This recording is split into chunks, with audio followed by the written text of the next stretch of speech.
반갑습니다. 스포츠 분석 국내 1위 가생 스포츠입니다. 오늘도 확실한 분석을 바탕으로 여러분께 큰 도움을 전해드리겠습니다. 구독과 좋아요 한 번씩 부탁드리겠습니다. 경기 분석에 앞서 국내 1위 분석가분을 모신 정보 공유방을 무료로 초대해드리고 있습니다. 영상 아래 고정 댓글 통해 메시지 주시면 참여 가능하시니 많은 참여 부탁드리겠습니다. 3월 27일 월드컵 유로컵 네이션스 리그 일정입니다. 첫 번째 타지키스탄과 사우디아라비아의 경기입니다. 타지키스탄은 조 2위지만 요르단과 같은 승점이기에 최종 예선 진출을 안심할 상황이 아닙니다. 그래도 지난주 열린 사우디 원정에서 패배해도 밀리지 않는 경기력을 보여주며 아시안컵에서의 선전이 일시적이 아닌 것임을 증명했습니다. 주리바이프와 하노노프 등 중앙수비는 상대의 침투를 효과적으로 저지했고 우마르바이프의 중원 존재감도 확실했습니다. 사우디는 알힐랄의 스타 윙어인 살렘 알도사리의 결승골로 홈경기를 승리했습니다. 타지키스탄이 후반 공세로 전환했기에 고전하긴 했지만 칸노와 알리 등이 중원을 두텁게 하며 틈을 주지 않았고 알블라이의 수비라인 리드도 인상적이었습니다. 그로 인해 이위권과 승점차를 벌리며 최종 예선 진출을 위해 한 발 더 나아갔습니다. 전력상으로는 프로리그의 발전 속에 사우디가 더 경쟁력이 있는 게 사실입니다. 그러나 타지키스탄은 세킬라제 감독과 함께 누구도 쉽게 넘기 어려운 팀을 만들었습니다. 홈에 2점이 있고 우마르바이프가 중원에서 수비 라인을 탄탄하게 보호할 타지키스탄이 승점 1점을 챙길 것입니다. 그러므로 이 경기는 무승부와 언더를 추천드립니다. 다음으로 리투아니아와 지브롤터의 경기입니다. 리투아니아는 원정에서 열린 경기에서 서로 퇴장을 주고받는 접전 끝에 승리했습니다. 이른 시간 나온 선제골을 잘 살리며 유리한 고지를 점령했습니다. 이 경기에서 패하지만 않으면 원하는 바를 이룰 수 있게 수비 위주로 경기를 풀어가며 로마노 스푸시코와 라시카스를 앞세워 역습에 임할 수 있습니다. 슬리브카도 중원에서 굳이 무리해서 라인을 올릴 이유가 없습니다. 지브롤터는 홈에서 선제골 허용 이후 공격적으로 나서며 골을 노렸지만 원하는 결과를 얻어내지 못했습니다. 때문에 불리한 상황에서 이번 원정에 임해야 합니다. 워커와 로페스 등 측면 공격수들이 경기 내내 공격적으로 경기에 나설 것이고 세트피스에서 신장이 좋은 브리토가 공격에 가담할 것입니다. 중요했던 원정 경기에서 승리했기에 이번 홈경기에서는 더 안정적으로 경기를 풀어갈 수 있습니다. 지브롤터도 강등을 피하기 위해 전력을 다하겠지만 팀 간 전력차는 분명하게 있습니다. 리투아니아가 네이션스 리그 C그룹에 살아남을 것입니다. 그러므로 이 경기는 리투아니아의 승리와 언더를 추천드립니다. 다음으로 조지아와 그리스의 경기입니다. 조지아는 유로 예선 플레이오프 준결승에서 룩셈부르크를 잡았습니다. 흡이차가 결정한 경기였지만 독일에서 뛰는 베테랑 공격수 지부지바체가 멀티골을 터뜨리며 팀을 결승으로 견인했습니다. 카시아와 드발리 등이 나선 수비도 안정적이었고 키테시빌의 중원 존재감도 있기에 홈에서 유로로 향하길 바라고 있습니다. 그리스는 지난주 열린 준결승에서 카자흐스탄 상대로 5골을 터뜨리며 화력쇼를 펼쳤습니다. 바카세타스의 페널티킥 선제골을 시작으로 펠카스와 이오아니디스 등이 연속골을 터뜨렸는데 파블리디스와 시오피스를 아끼면서도 결과를 냈습니다. 그리고 이번 원정에는 파블리디스와 촐리스, 시오피스 등 체력적으로 좋은 선수들이 정상적으로 나설 수 있습니다. 조지아의 홈이고 수비적으로는 강점이 있지만 흡이차의 출전 여부가 불투명합니다.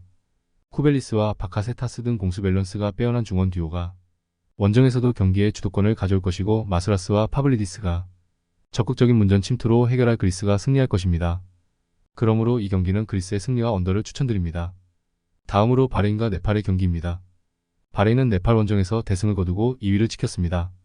아랍에미리트가 1위로 치고 나선 조인데 2위는 무난해 보입니다. 알후마이단의 선제골을 시작으로 알리 마단과 바케르 등도 골을 터뜨렸는데 팀 간의 힘의 격차를 확실하게 보여줬습니다. 이 경기에서 승리하면 사실상 최종 예선 진출이 가능하기에 홈에서 전력을 다해 경기에 임할 것입니다. 네팔은 홈에서도 바레인에 5골을 내주며 무너졌습니다.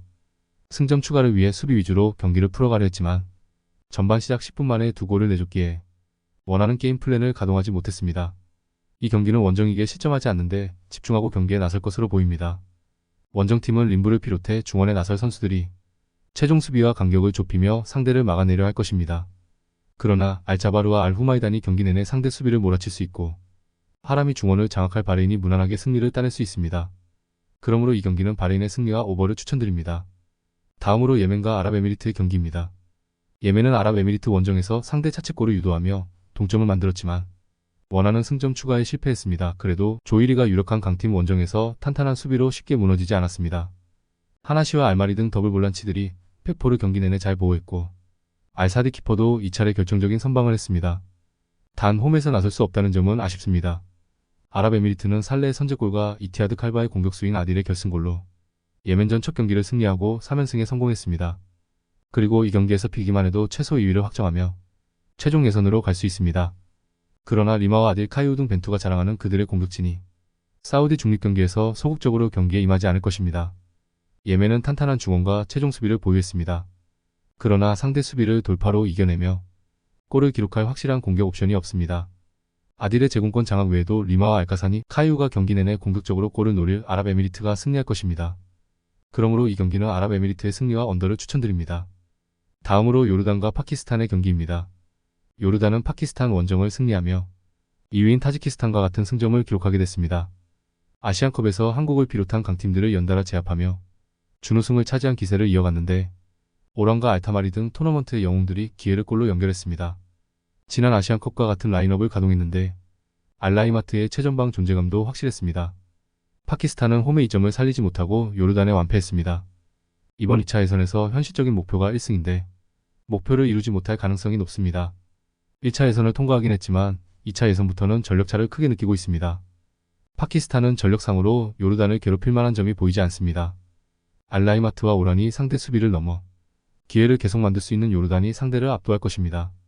알타마리의 측면 돌파로 있을 요르단이 승점 3점을 더할 것입니다. 그러므로 이 경기는 요르단의 승리와 오버를 추천드립니다. 다음으로 쿠웨이트와 카타르의 경기입니다. 쿠웨이트는 지난 원정 경기에서 카타르에 완패했습니다. 이 경기까지는 조 2위를 유지 중이었는데 아시안컵 우승팀을 넘기는 어려웠습니다. 그래도 이 경기에서 승점을 따낸다면 조 2위를 노릴 만하기에 홈에서 최대한 수비적으로 경기를 풀어가며 상대의 시점을 막으려 할 것입니다. 나세르와 다음 등 공격수들부터 전방 압박에 나설 것입니다. 카타르는 홈에서 열린 조별 예선 3차전에서 쿠웨이트를 완파했습니다. 대표팀의 중심이던 아라이도스가 은퇴한 이후 나선 첫 일정이었는데 가베르가 베테랑의 공백을 완벽히 메웠고 아피프는 2골을 터뜨렸습니다. 알리와 유세프 등의 전방 움직임도 좋았기에 전승을 노릴 만합니다. 쿠웨이트는 사우디와 이란, 카타르가 주도하는 서아시아 축구계의 주류에서 멀어진 지가 제법 됐습니다. 다른 팀처럼 팀을 이끌 에이스가 나오지 않았고 해결할 선수도 없습니다.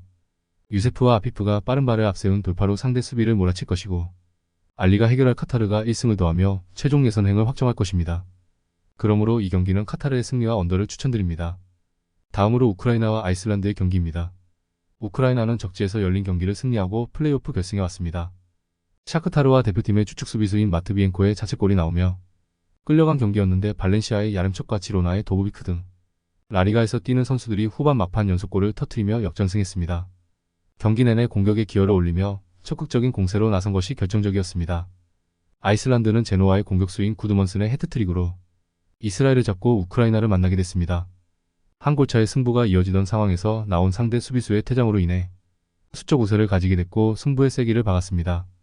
이 경기는 전력이 좋은 우크라이나 상대로 수비적인 운영을 할 것입니다.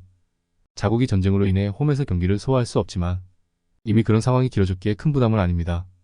진첸코와 수다코프 등 공수 밸런스가 좋은 중앙 미드필더들이 경기 내내 상대 중원을 압도하며 점차 주도권을 잡을 것이고 도보비크가 해결할 우크라이나가 승리하고 유로 본선으로 갈 것입니다.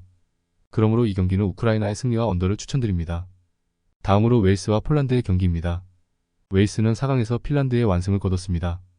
테무 푸키와 포우 얀팔로 등 수년간 팀을 지탱한 투톱이 나선 핀란드전이었는데 화력으로 상대를 압도했습니다. 본머스의 브룩스가 터트린 선제골을 시작으로 노팅엄의 네코 윌리엄스, 토트넘의 브레넌 존슨 등 프리미어리거들이 골을 터뜨렸고 다니엘 제임스도 조커 역할을 잘했습니다. 메판과 벤 데이비스의 수비도 안정적이었기에 이제 본선행을 노립니다. 폴란드는 4강 플레이오프 일정이 가장 좋았던 팀입니다. 12개 팀 중 최악체로 평가받는 에스토니아를 상대했는데 후반 사고를 몰아치며 완승했습니다. 레반도프스키와 스비데르스키 등 투톱으로 나선 선수들의 골은 없었지만 그들이 내준 기회를 나폴리의 지엘린스키를 비롯해 피오트로프스키와 프랑코프스키 등 2선 자원들이 해결했습니다. 폴란드는 레반도프스키와 스지만스키, 지엘린스키 등 언제든 상대 수비를 공략해 득점을 만들 선수들이 즐비합니다. 그러나 가장 중요한 경기를 원정에서 소화해야 하는 부담이 있습니다. 존슨과 다니엘 제임스가 빠른 발로 공격을 주도할 웨일스가 기회를 노리겠지만 수비의 숫자를 늘릴 폴란드가 정규 시간 내로 패하지 않을 것입니다. 그러므로 이 경기는 무승부와 언더를 추천드립니다.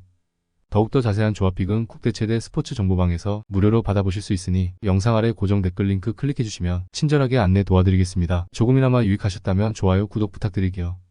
다음 영상에서 또 뵙겠습니다.